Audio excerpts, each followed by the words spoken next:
How did you get to New York City? Just like grew up in New York City, you know. I'm like a East Coaster for sure. You know, you just know it in your bones. Yeah. You just prefer mean people. Where did you grow up? Are you Westchester the whole time, or? Yeah, I grew up in Westchester and then got my ass to the city pretty shortly after college. Did you know this was always your destination, that you were going to be here? It was like, yeah, I guess so. You kind of default sometimes. Yeah, I don't know. It's not a very creative way that I got here, because you just come. I was like, the city's the best place I've ever seen. I'm a chaos guy. Yeah. That's got the most of it. Yeah. You know, so. Outside of the chaos, what appealed to you about the city? It's just like walking outside and then you just never know. I just love that whole, because, you know, you grow up in the suburbs. You get used to the same images throughout the day, throughout the week, throughout the months.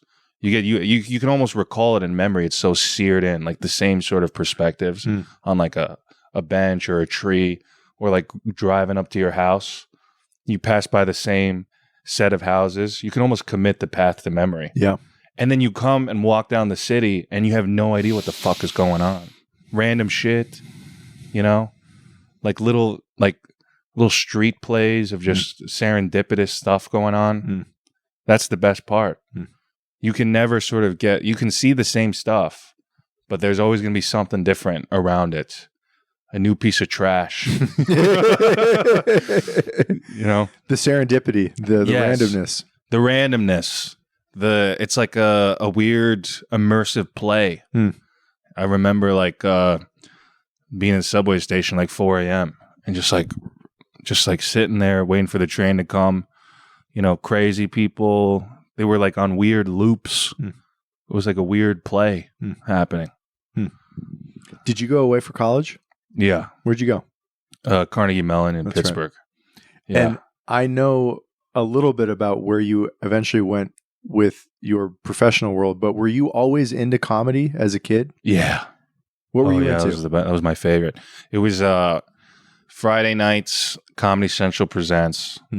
They would just do like those half-hour specials, and I had no friends and nobody invited me to parties or anything.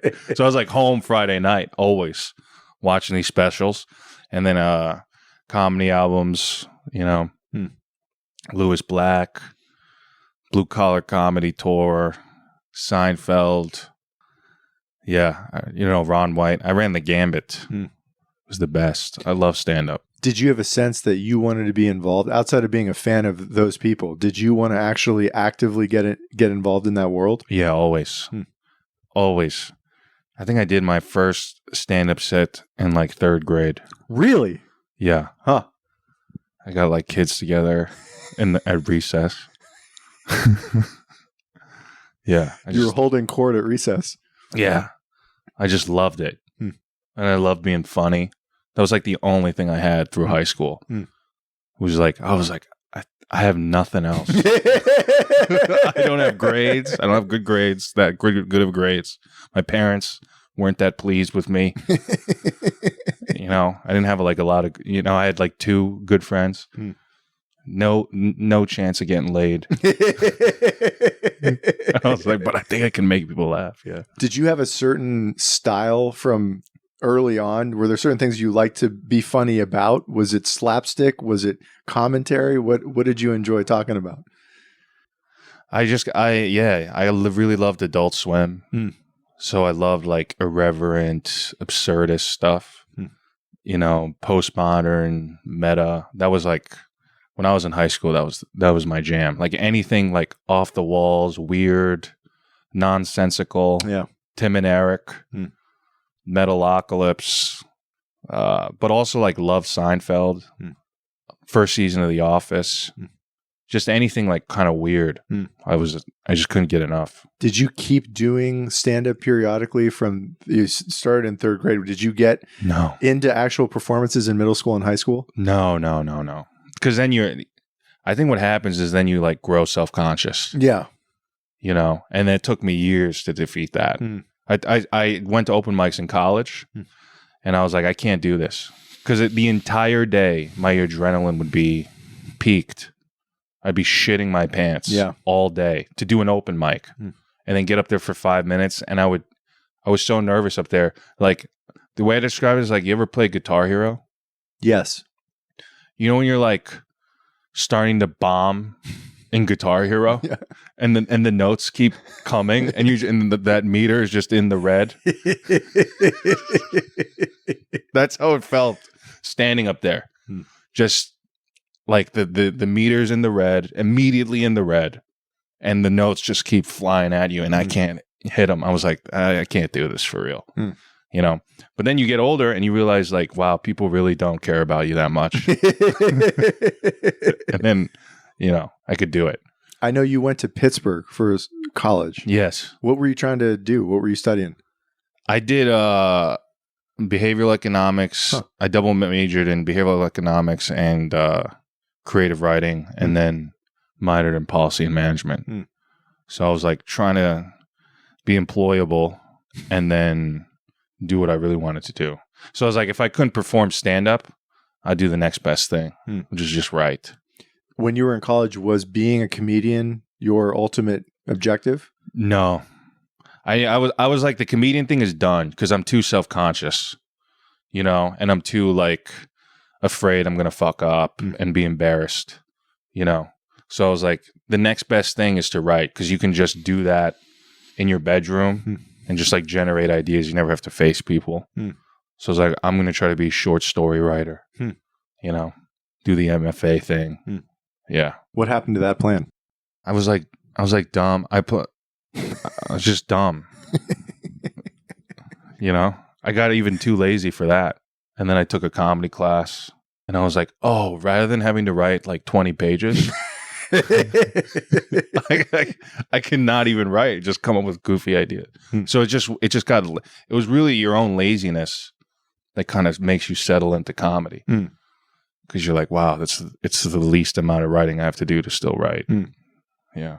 So you were terrified of doing open mics in college. Yeah. How did you overcome that? How did that happen? I took a comedy class with my coworker, you know, so I started working and then I was writing in the mornings. So I'd get up at 5 a.m. to try to write like a couple hours before I had to go to work. Because I was still like, okay, I'm going to write a short story collection, write a book or something. And then I just had this terrible day where I got up. I was like, I don't think I'm supposed to do this. I think I'm supposed to do comedy. Told my friend at work. He was like, he was interested in it too. We always talk comedy. He wanted to be a screenwriter. And we were both love stand-up. And then work gave us like a stipend to do a comedy class. So I did the Comedy Cellar comedy class with Veronica Mosey. Yeah. And then we just did that. And then the end of that class, you do a stand-up performance. And then after that, I was like, all right, I got to go to an open mic. And then I blacked out and now I'm here.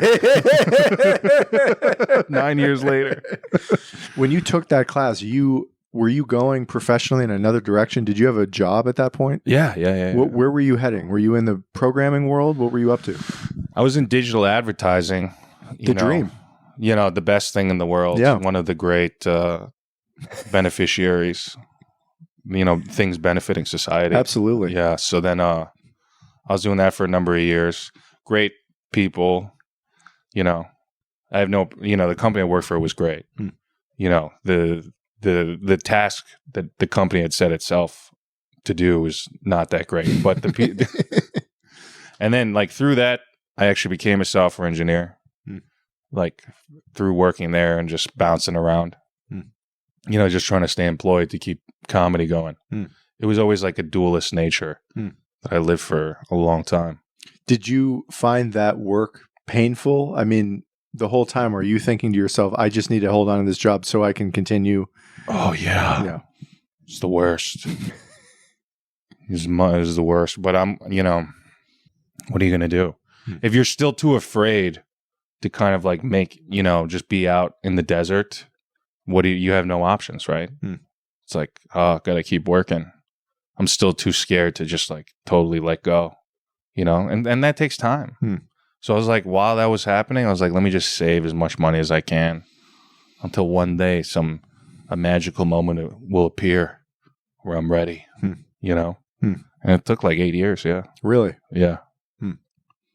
So you got done taking that class at the Comedy Cellar, and you do is it your first open mic? First set. Yeah. First set. Tell me about that experience. What happened? You're playing it like you do it at like the best comedy venue in the city. You know, it's like so weird, and it's a bringer, so everybody brings like 4 or 5 people. Yeah, you know, and everybody knows like, oh, it's a class show. People are just doing stand up for the first time. Everybody's like super supportive. It was like a real like, you know, when like a disabled kid takes a basketball shot at the end of a game. Everyone's like, yeah, you know, it's like that for stand up, you know. So then you're like, okay, hell yeah. And then you go to an open mic and it's the complete opposite. It's like, how did the first time go with your supporters in the audience? Great. You feel so good. You're like, oh my God, you know, I'm so funny. Yeah. And then you just eat shit after that. You start learning that that's what it's really about. Did you have a sense at that point, after you overcame the fear, that this was really what you wanted to be doing? Yeah. How did you know that? How did you know? How did I know that? It's like, I don't know. You get that feeling. You're like, nothing's better than this. I can't really think of something. This was so much better than anything I've really done. You know, like even like hanging out with friends, taking a bunch of drugs, the best parties and that I could have in college, or play video games. I love video games. I was like, this is the best. This is like, I've not found anything better. And you're like, I think I got to keep doing that. And just the feeling of accomplishment, or the actual act of making people laugh, or the whole thing? I think it's like it's a totality thing. It's like, I enjoyed the process. Really, really good. Really, the process was a joy. The result, getting the result too, that's also amazing. You know, it was like it's like a multi-tiered, when you see the synchronous, when you see the like all the lights are lit up with it. The process was great. The waiting I could deal with. There's multivariate. It's like a multivariate equation. I think that makes it be like, okay, this is good stuff. Like a love of it across the board. Yes, or at least like in certain cases where you don't like it, you're still in a tolerant mode with it. You know, like it's never like, even the bad stuff. You're like, okay. I think it's like a calculus equation. Not you know, I'm Asian, but you know, not I think there is like an equation to it, where the equation of the sum of all of its parts leads to your soul being like, this is why I came. Probably. Yeah. You know. So you get done with the class, you do your first set, then you start eating shit at open mics. Oh my God, yeah. How long did that last for? A long time. And yeah, I still eat shit. It never stops. You never stop eating shit, which is also talk about another piece of like why I love it. Is like this idea, you never stop eating shit, and it's so good. It's so good. Yeah. I remember the first time I had a major bomb. I went first on an open mic. And prior to that, I would get first set, obviously you get a bunch of laughs. Everybody's accommodating. First open mic, I even got some laughs. I was like, okay, I'm where it should be. This is the first open mic. 5 minutes talking, nothing, zero. Like a straight zero across the board, not even a chuckle. And then I felt so like humiliated and like I had done something wrong. You know, like I felt like a kid in class who had fucked up. Yeah, you know, your kids. You know, the teacher's like, you got to go outside. Yeah, because you fucked up. You know, so I was like repentant. So even though I went first, I sat there just like, I guess I better stay. And then I remember my friend Neil Rubenstein, who later became a friend. He's like, bro, you stayed through the whole open mic? Why'd you do that? You know? And then, And then you just ride the subway. just the Saving Private Ryan ringing in your head, you know? And you're just like, oh man. Yeah. It's the best. How eventually did you begin to get some momentum, if momentum did indeed come? I think like you just, I was always like a heads down guy. So then I just kept grinding. And then you start to do well. And then people notice. And then it just like, you just allow it to build without a lot of plans. But I'm not like necessarily anywhere, you know? I just kind of like the practice of it. I'm more of like a Jiro Dreams of Sushi guy, you know? Like, let me just plug away, you know? That's what I kind of like. Keep coming back day in and day out. Yeah. Just keep doing my passes. That's what I like. So what kind of opportunities did eventually start to come your way? I mean, I think for people that might listen to this, I bet they might be interested in learning how opportunities are created for new sites for you to perform at, new people for you to meet. How did that happen? It's always like, it's always very uncomfortable for people who are not, like for people who love a structured thing, like they come from a corporate thing. People like a nice ladder. I noticed. Yeah. You know, people like a nice piece of track. A path. You know, they don't like, you just keep walking through the forest and then magically things like fall out of the tree. They hate that. Like that bothers people. But that's like kind of what it is. You just keep plugging away. You keep showing to people.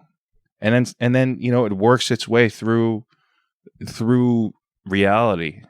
Maybe the right people see it. Maybe the wrong people see it. And then things like slowly come back to you. If you're like doing a decent job. But, you know, there's no agency. There's not very much agency, I found, to it. I mean, you can make moves, you can reach out to people, you can do all this stuff, but like, who gives you a shot, who doesn't? There's so much that's not really yours to decide. Yeah. There's a randomness to that as well. 100%. Yeah. In retrospect, is that usually a person you once had a conversation with that then invites you to be on a show you didn't know about? Like the major, I don't know if you've kind of walked through your own professional past in your comedy life, but the moments that really helped, how did that happen? Was it just a random invitation, a random connection somebody made for you? Yeah. I mean, like, you know, just having a good reputation. Yeah. That's always good. Like demonstrating you can do the job while also being a good person and not being like a total freak. Things will just naturally kind of work out, you know? I think like doing good work and not being crazy. And then sometimes like people interpret you the wrong way. And then even though you're a good person and like are funny, they're just not your people. And then, so then that breaks apart. So then it's like, you know, I don't know. I think it's like that Jiro Dreams of Sushi thing is more like fitting than I really, you know, because like it's not for everybody. Yeah. It doesn't mean he's wrong or that the people who don't like him are wrong, you know? That's the beautiful part of reality. Yeah. It's very big and open, and you just try to find like what's the output from your soul that is most specific to you. And then let the chips fall where they may. Yeah. The balance between work in the software world, work in the advertising world, and the creative work that you care so much about. I don't know if you're in comedy full time or if you're, how did you make that decision? What went into, I think you said it was 8 years. Yeah. How did that unfold, and how did you know it was time to go all in? Well, I was waiting for this magic moment where I was like, I'm making enough money in comedy where it's like, I can quit my job. Yeah. But what happened way before that, was that it just happened to where you can't do both. you just reach a point in life where either your energy, like I reached past my 30s, and I was a senior software engineer, and also like playing a bunch of shows. Like both had escalated to the point, and my energy level had depleted to where you just reach this like moment, like all the lines converge where you're like, there's something's got to give. And then, I was like, yeah, it's going to be the job, I think. And then got to summon the courage to strike it out. I mean, a senior software engineer is typically a very comfortable and well-paid position. Oh, yeah. I gave up a lot of money to be losing money every month.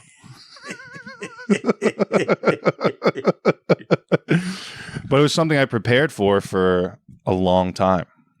I was like, I lived my life through my 20s. Like, there's going to come a moment where I'm going to be zero income, probably, or I'm going to have to live lean. So I was like, just keep stacking stuff in the back, So it took a long time, because when you're scared, you're like, what's the best plan? The best plan, save. Just save cash. Try to make as much money as you can and save cash. Because that's the whole reason for fearing the jump is like, am I going to sustain myself? That's the only fear. If you were taken care of, why would you ever be afraid to jump? Do it anytime. I'll keep coming. Do it anytime. I'll keep coming. So then in the interim, while the fear is still present, I was just like, okay, deal with that problem.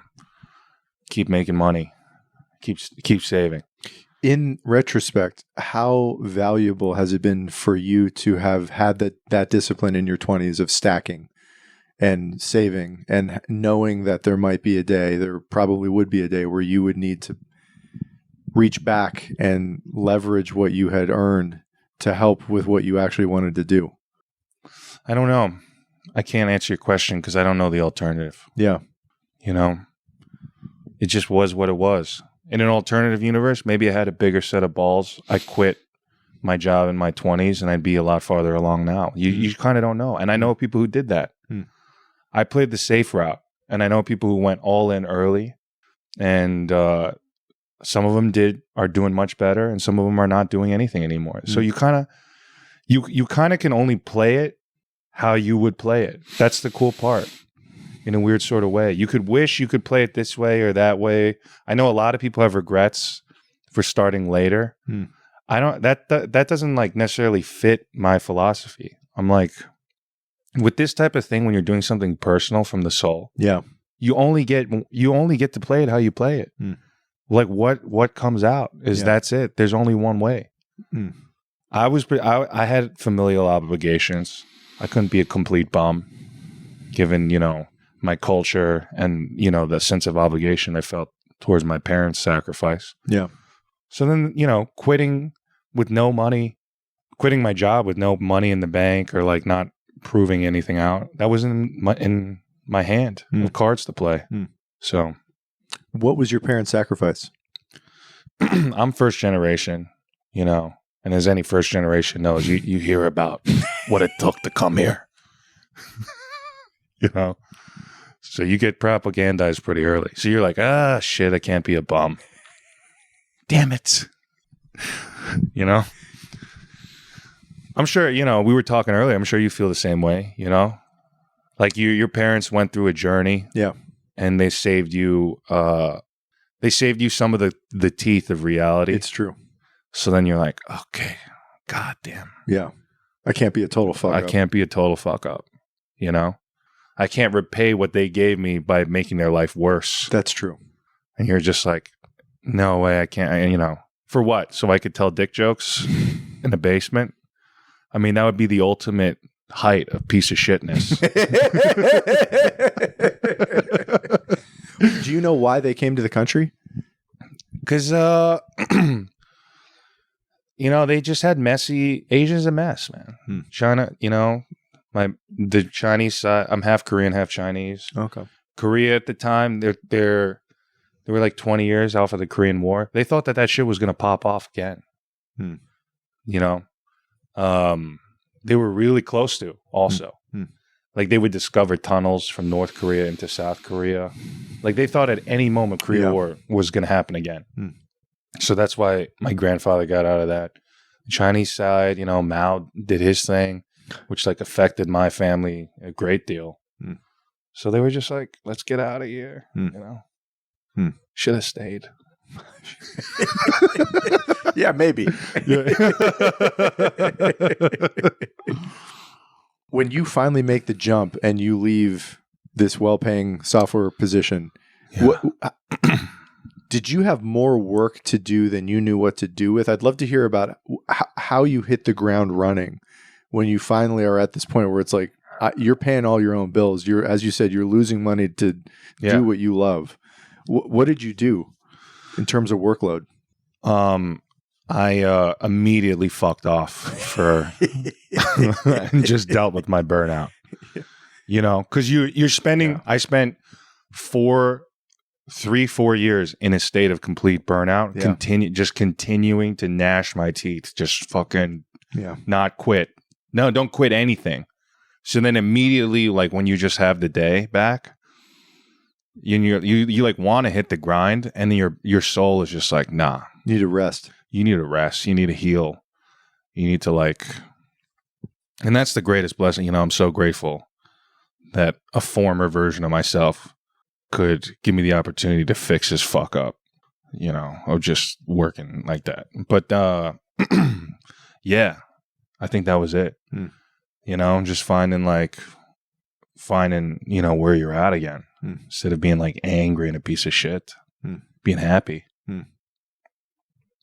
Did you know where you wanted to perform? Like for where you were at that time when you left your paid position, did you have certain specific, metrics or achievable steps that you were aiming for, or it was more just a lifetime commitment to stand up? Yeah, it's more like that. It's like a carpenter. That's what I keep going back to, is like thinking about a carpenter. It's like you're a carpenter, you make like a cool cabinet. What do you got to do next? Make another fucking cabinet. And you just keep making cabinets. That's it. What do like, as a carpenter get worried like, oh, I got to make the best table I ever made. And then like once I make it, then I'm like set as a carpenter. You know what they're going to do? They're going to ask you to make another table. So that's it. That's kind of the way I see it. It's like just a repeated.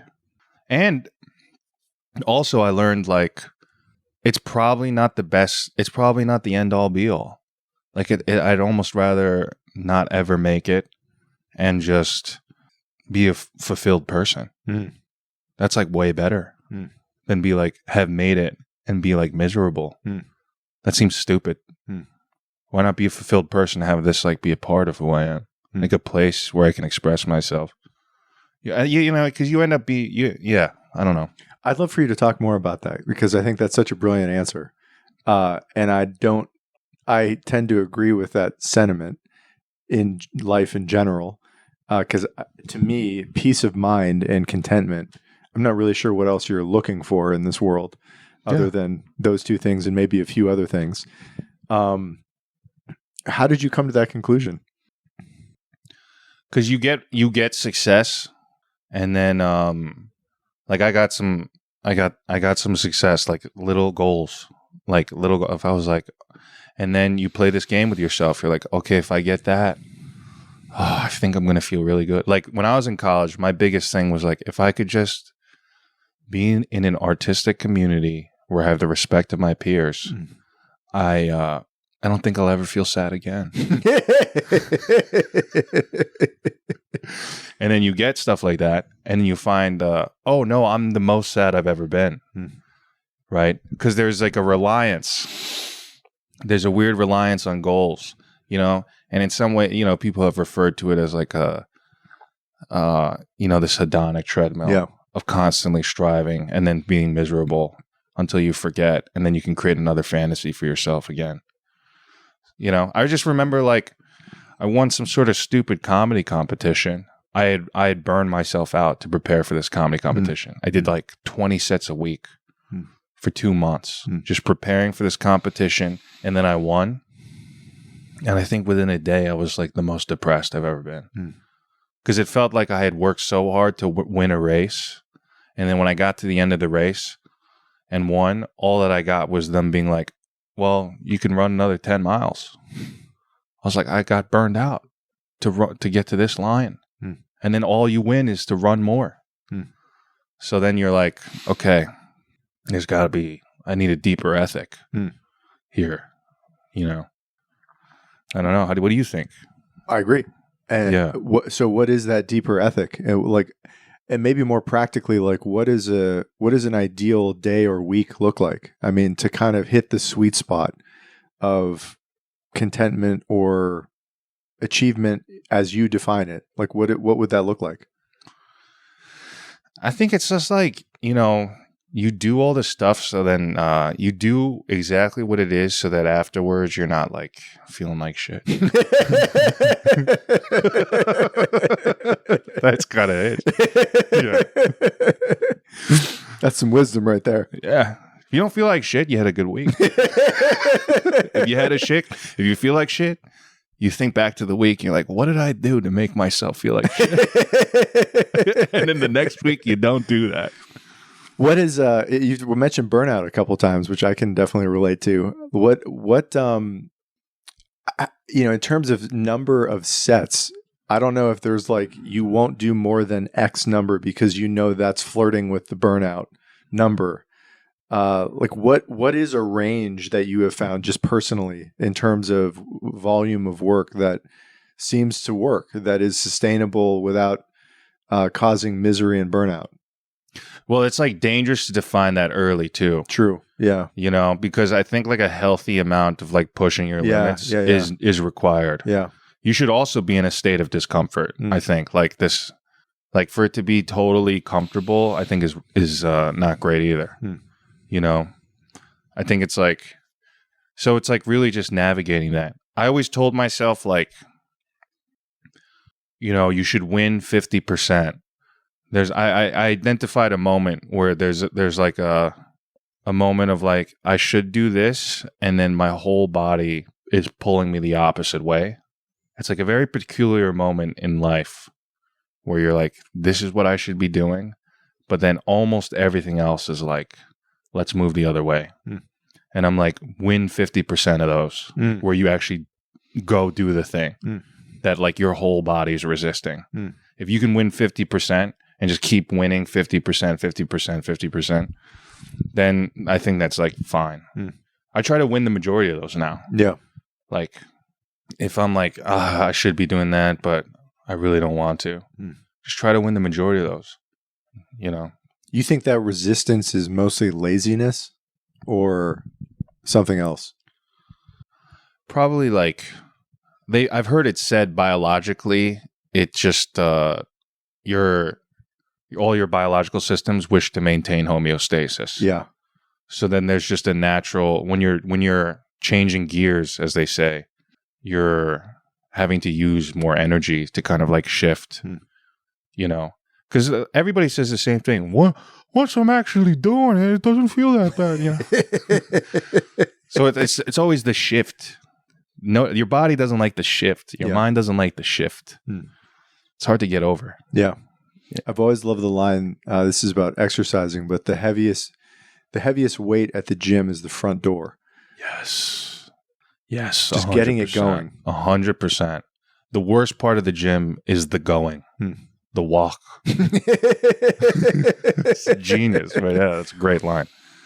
Who do you love and admire? I mean, comics who are here in the city. I don't know if there are people that you know you think very highly of, or that you see their work ethic or their life, and you're like, boy, that they've got some shit figured out, or they're just incredibly good at this. Yeah. Who comes to mind? I mean, my North Star has always been Dave Attell. Yeah. It's amazing how often he has come up. Yeah, 100%.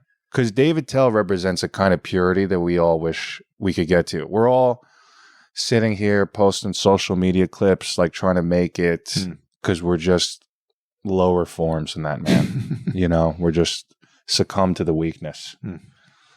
But like, that's what you wish you could aspire to. Just like, that's what I wish to. It's just like pure purely like the focus and attentiveness to like one thing rather than getting distracted. We're, just getting too distracted. We're all just like, I wish I could be a comedian, but let me be a marketer for myself too, because that seems like what's working. What do you notice in the purity of him and his art? It goes to like an old way of being that I wish we don't like have anymore. Where like my favorite music artist is this guy named Tipper. He's given one audio interview across a 30-year career. He doesn't even like put out very much music. You have to go see him live to hear all the new stuff he's working on. And he just retired. And people were and when he goes on stage, he doesn't speak. He comes on, the music begins, and then the music ends. He throws up a peace sign and he leaves. I've never really even heard his voice. And he just lets the entire thing that he was doing talk for him. Yeah. And that's like what you kind of wish could be. It was like people really focused on making a thing. And then that's all you saw of them is the thing. Where like you go see Michelangelo paintings. There's not like, he wasn't giving interviews explaining like what the fuck this thing was. Yeah. That's what I miss. That didn't answer your question. But Dave must have some of that. That's what it feels like. Is there's not this like neediness. You just come see the set, and then you're like, the set is amazing. How is there this like? It just feels deep and like mysterious. The mystery of it. You start filling. You give the audience room to like fill their own holes in about what's going on there. And then it feels deep. Something like that. I don't know. And the jokes are out of control. Yeah. Yeah. Because the comedy's just so good. I've seen him a few times. Yeah, he's amazing. Yeah, I just love it. Does anybody else come to mind? Other people that you really admire or love? When I was coming up, the North Star too, besides Dave Attell, was always Mark Normand. Yeah. In terms of like what to do. I remember Mark Normand, I'll never forget it. He had already done like Conan and like a bunch of stuff. This guy was well off to the races. You know what I'm saying?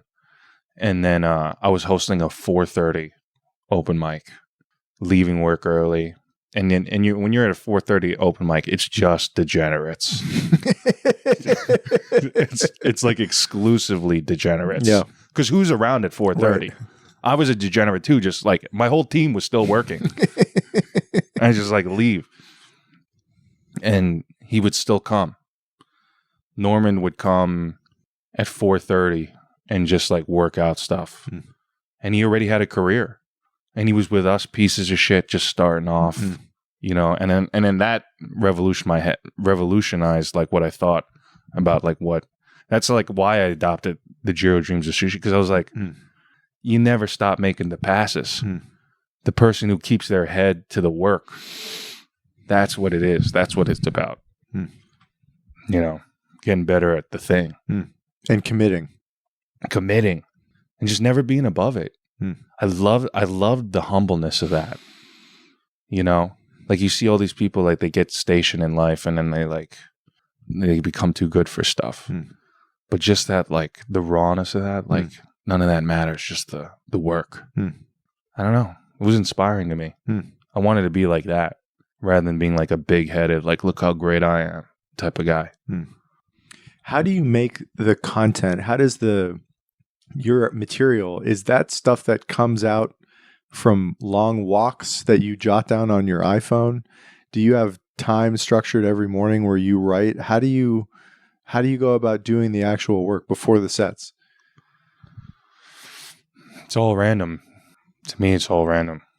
I had a really good insight earlier this month where I had like the vision of like a radio. Like we're all radios who think we can play guitar. This is very Rick Rubin-y.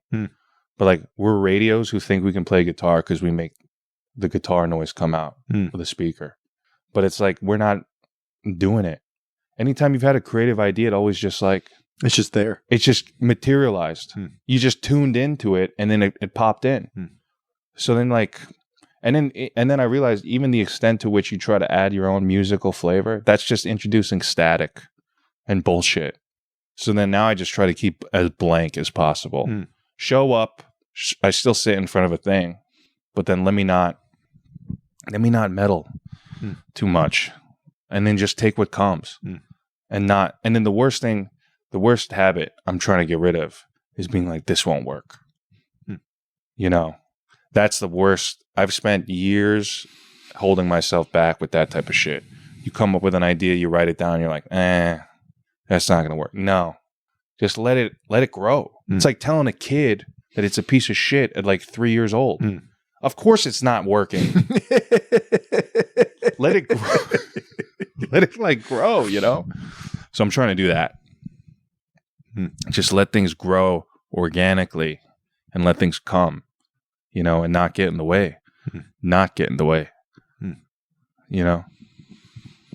I always love to close these, and you've alluded to this word a little bit earlier in the conversation about success and how you think about success. And I think you've already given some information as to how you may think about that concept. But at this point in your life, in your career, how do you think about what success looks like and means to you? It's a hard question. It's not really a hard question. I mean, I know the answer. It's like, it's kind of like being a good person. And then if I'm a good person, wherever the universe takes me, wherever the universe needs me to be, if it's not in comedy, fuck it. It's not in comedy. I'm not going to fight that anymore. Like I'm, you know, just wherever I'm supposed to be, you know, whatever I'm supposed to be doing that the universe needs me to be at, doing, well, helping people, helping the world become a better place, you know, contributing, you know, using what I have to contribute to the unfurling of the universe in a good direction. That's it. Who cares? If that means like having a family, that's where it is. That's where I needed to be. You know, if it's on the comedy stage, then that's fine too. I no longer have this expectation because that's torture. I spent years getting tortured with needing it to be this one thing. Yeah.